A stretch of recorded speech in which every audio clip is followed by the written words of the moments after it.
Usa ka matahom nga adlawng igpapahulay subay sa espesyal nga pagselebrar sa ika-51 nga anibersaryo sa Digos Central Seventh-day Adventist Church, Setyembre 23, 2023.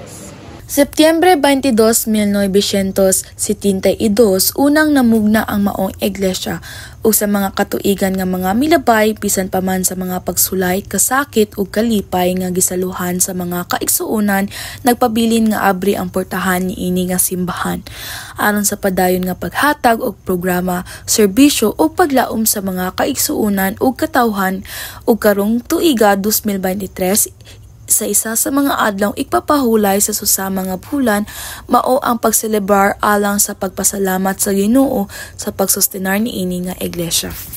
Subay sa selebrasyon, giimbitahan sa Digos Central Church ang pipila sa mga mag-aawit gikan sa tulungan sa South Philippines Adventist College ug ang pinasahi nga mensahe nga gihatag ni Sir Rowan Shane, Katoliko, ang communication ug PARL Director sa Davao Mission.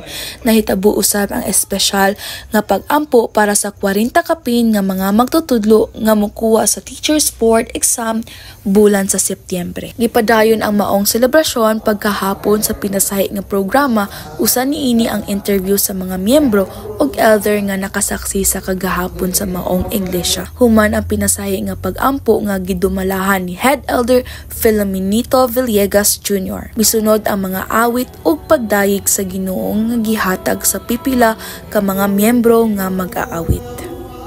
Usa ka balampuson nga selebrasyon sa ika-51 nga anibersaryo sa Iglesia sa Digos Central Church tungod sa pagtinabangay og presensya sa mga kaigsuonan ug nagalaom nga magpabilin nga madasigon ang mga kaigsuonan hangtod sa pagbalik sa Ginoo.